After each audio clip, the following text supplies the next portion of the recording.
So proton beam enters a magnetic field of 10 power minus 4 Weber per meter square normally கொடுத்துருக்காங்க.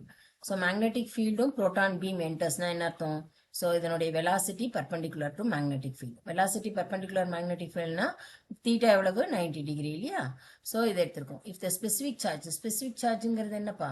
Specific charge is E by Q by M. So இது வந்து புரோட்டானுடைய charge என்னது E, so E by M கொடுத்துருக்காங்க. So 10 power 11 coulomb per kilogram. அப்புறம் என்ன கொடுத்துருக்காங்க velocity கொடுத்துருக்காங்க 10 power 9 metre per second. So radius கேட்டிருக்காங்க. ரேடியஸ் ஃபார்முலா தெரிஞ்சா டைரக்டா அப்ளை பண்ணிருங்க. R = mv by qb. எப்படி வந்துச்சு? சென்ட்ரிபியூட்டல் ஃபோர்ஸ் வந்து சர்க்குலர் மோஷனுக்கு சென்ட்ரிபியூட்டல் ஃபோர்ஸ் இருந்தால் தான் சர்க்குலர் மோஷன். அந்த சென்ட்ரிபியூட்டல் ஃபோர்ஸ் யார் இங்கே ப்ரொவைட் பண்ணுறது? இங்கே கொடுக்கப்படுறது வந்து மேக்னெட்டிக் ஃபோர்ஸ். மேக்னெட்டிக் ஃபோர்ஸ் எவ்வளவு? qvb sin theta. இப்போ நமக்கு சைன் தீட்டா என்னது 90 டிகிரின்னு கொடுத்துருக்கிறதுனால qvb 90 டிகிரியில் வரும்போது தான் என்ன பண்ணும்? அது சர்க்குலர் மோஷன்லேயே இருக்கும். ஓகேயா? ஸோ இதுதான் அது. இப்போ விவி கேன்சல் ஆகிடும். ஸோ ஆர் என்னது எம்வி பை கியூபி. இதுதான் ஃபார்முலாவுடைய டெரிவேஷன். ஸோ டைரெக்டாக அப்ளை பண்ணி பண்ண பாருங்க. இப்போ நமக்கு என்ன கொடுத்துருக்காங்க? இப்போ புரோட்டானுங்கிறதுனால எம்வி பை இபி இல்லையா? ஸோ ஆர் வந்து நீங்கள் இதை எப்படி ஜஸ்ட் எம்மை கீழே கொண்டு வாங்க. என்னாகும்? E by M into B. E by M value, V value, P value எல்லாமே கொடுத்துருக்காங்க. ஸோ டைரெக்டாக சப்ஸ்டியூட் பண்ணி எழுத வேண்டியதான். 10 power 9 divided by என்ன ஆகும்? 10 power 11 multiplied by என்ன இருக்கீங்க? B வேல்யூ என்னது? It is magnetic field 10 power minus 4.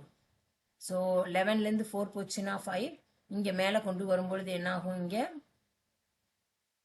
10 power 4 ஒரு நிமிஷம் 5 இல்லை இது 7 இல்லையா? 11லேருந்து 4னா 7.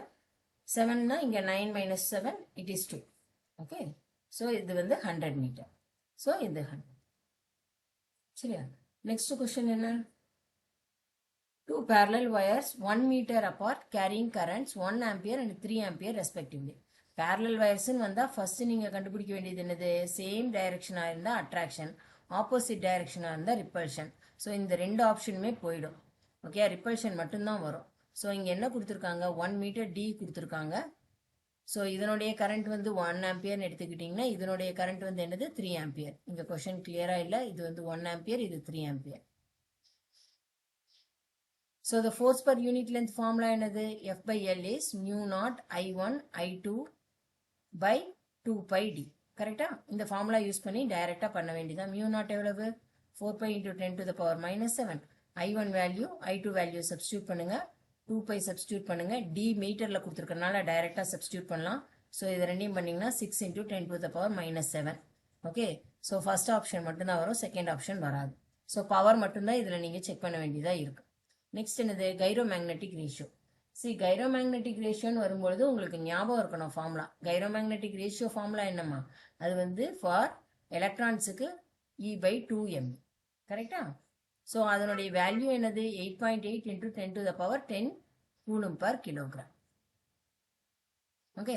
ஸோ இப்போ இது வந்து அவங்க என்ன கொடுத்துருக்காங்க? Gyro magnetic ratio of electron revolving a circular orbit இதை கொடுத்துட்டாங்க. இந்த வேல்யூ கொடுத்துருக்காங்க. What is the mass of the electron கேட்டிருக்காங்க. சார்ஜ் கொடுத்துட்டாங்க.